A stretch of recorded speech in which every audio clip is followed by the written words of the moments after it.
गुंजनपुर नाम के गांव में 24 साल का एक लड़का एंटर हुआ। रात हो चुकी थी।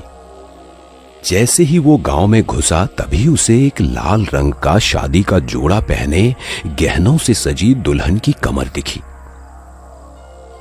अरे वाह, आते ही जंगल में मंगल, इतनी खूबसूरत दुल्हन। पर ये दुल्हन के लिबास में जंगल में क्या कर रही है? जो भी हो, मुझे तो ये लड़की चाहिए। ऋषि बिना सोचे उसके पीछे चलने लगता है। चलते चलते वो एक खंडहर के पास पहुंच जाता है। तभी वो लड़की पलट कर देखती है।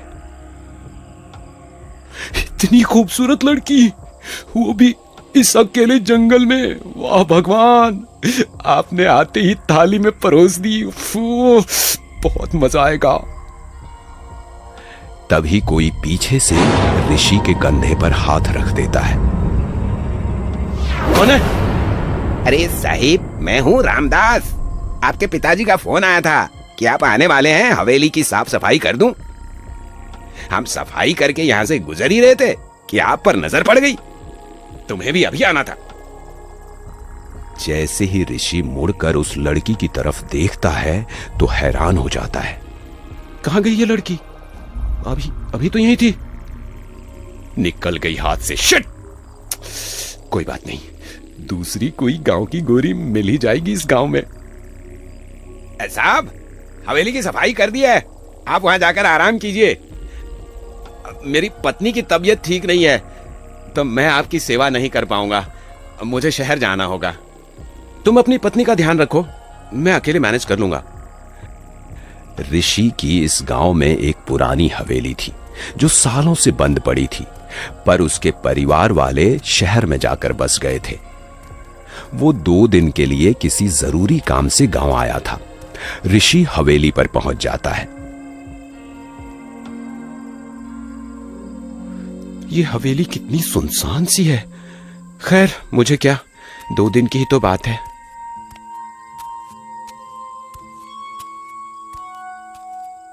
एक बज गया है, अभी सो जाता हूं, बहुत तेज नींद भी आ रही है।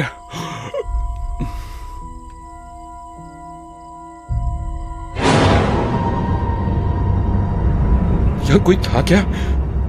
मुझे ऐसा लगा यहां कोई था। ऋषि चारों तरफ देखता है पर उसे वहां कोई नजर नहीं आता।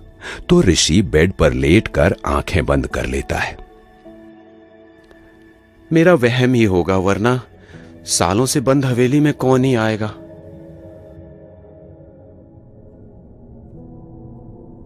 तभी उसे कुछ घुंघरू की आवाज आती है और वो उठ बैठता है। और उसने वहां जो देखा, उसे देख वो सुन्न पड़ गया, क्योंकि वहां किसी के पैरों के निशान थे जो लाल रंग के खून के थे। ये पंजों के निशान, ये तो ऊपर की तरफ जा रहे हैं। यहाँ कुछ ना कुछ तो गड़बड़ है। लगता है यहाँ कोई है। ऋषि ऊपर की तरफ जाने लगता है। ऊपर पहुंचकर वो हैरान हो गया। ये कैसे मुमकिन है? यहाँ बीच रास्ते में पंजों के निशान कैसे गायब हो गए? ऋषि को अपने पीछे कुछ महसूस हुआ तो उसने मुड़कर देखा तो हैरान हो गया। ये कैसे हो सकता है? पंजों के निशान गायब कैसे हो गए? मैंने अपनी आंखों से देखे थे। ऋषि थोड़ा घबरा चुका था। वो जल्दी से नीचे आ गया। हो सकता है मेरा ही वहम हो। सो जाता हूं। थोड़ी ही देर में ऋषि गहरी नींद में सो जाता है। तभी वो लाल लहंगे वाली दुल्हन वहां आकर खड़ी हो जाती है और ऋषि को देखने लगती है।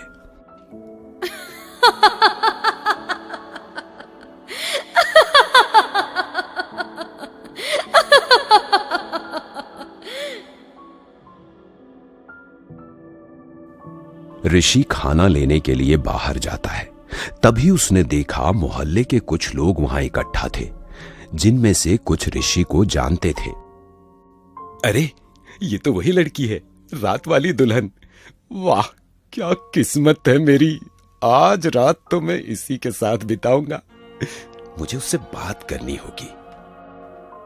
अरे बेटा ऋषि, तुम कब गांव आए? हमें बता दिया होता तो तुम्हारे लिए कुछ खाना भिजवा देते। बस काका, वो जल्दी में आया। ये लड़की आपकी बेटी है? हाँ बेटा, ये मेरी बेटी महजबीन है। महजबीन, तुम शादी के जोड़े में क्या कर रही थी कल रात? शादी का जोड़ा? अभी तक तो हमारी शादी भी नहीं हुई। हम शादी का जोड़ा क्यों पहनेंगे भला? महजबीन गुस्सा होकर वहां से चली जाती है और ऋषि हैरान हो जाता है। ये झूठ क्यों बोल रही है? मैंने इसी को देखा था। खैर, जाने देता हूं। रात हो जाती है और ऋषि लैपटॉप पर काम कर रहा था। तभी दरवाजा बजता है। इतनी रात को कौन होगा? चलो देख लेता हूं। ऋषि जैसे ही दरवाजा खोलता है तो हैरान हो जाता है, क्योंकि महजबीन शादी का जोड़ा पहने दुल्हन बनी खड़ी थी। महजबीन, तुम? अरे आओ ना अंदर। इतने प्यार से बुलाओगे तो कैसे मना करूंगी? वैसे तुमने मुझे पहचानने से मना क्यों किया था? पिताजी के सामने कैसे बताती कि मैं तुम्हें पसंद करती हूँ, तुम्हारे करीब आना चाहती हूँ। अरे वाह, ये तो मुझसे भी ज्यादा बेसब्र है मेरे नजदीक आने को। अब तू भी देर मत कर। तो क्या हम ऊपर चले? हाँ हाँ, क्यों नहीं।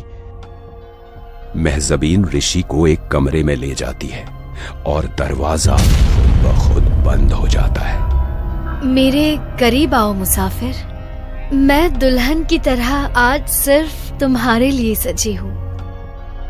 ऋषि उसके नजदीक जाकर उसे छूता है और आंखें बंद कर लेता है।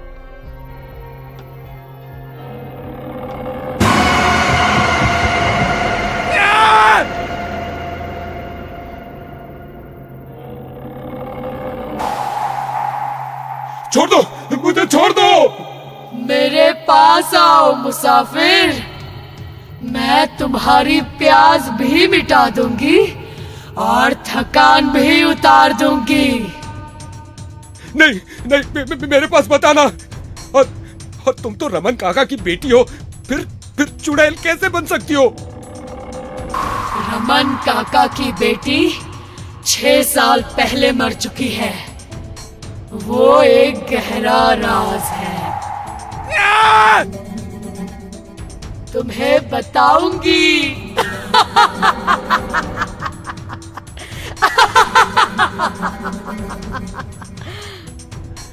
महजबीन ऋषि के पास पहुंच जाती है और उसे खुद में जकड़ लेती है। तभी कुछ ऐसा हुआ जिससे ऋषि की चीख उस हवेली में गूंज गई।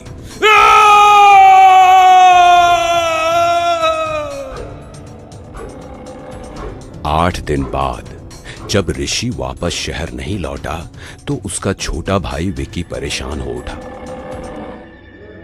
और अपने भाई को ढूंढने उसी गांव में चला आया। और आते ही उसे वही लाल जोड़े वाली दुल्हन नजर आई। इतनी खूबसूरत दुल्हन, वाह, कुछ तो खास है इस गांव में। इस गांव में नए हैं साहेब, आपको जहां जाना है बता दीजिए, मैं आपकी मदद कर देती हूँ। जी जी, क्यों नहीं, मुझे हवेली तक जाना है। महजबीन आगे आगे चलने लगती है और विकी उसके पीछे पीछे। कौन है ये महजबीन? क्यों अजनबी लोगों के साथ रातें बिताती थी? और उसके बाद वो सारे अजनबी कहां जाते थे? कैसे मरी थी 6 साल पहले महजबीन? और क्यों दुल्हन बनकर घूमती है महजबीन? ये सवाल एक सवाल बनकर ही रह गया। जब भी वहां उस गांव में कोई नया मर्द आता, वो आज तक वापस लौट कर नहीं गया। गांव वालों को सिर्फ इतना पता था कि उस हवेली में कुछ तो है, पर उसके अंदर कोई जाने की हिम्मत नहीं करता था। पर जो भी अजनबी आता वो महजबीन के वार से बच नहीं पाता और एक राज बनकर रह जाता।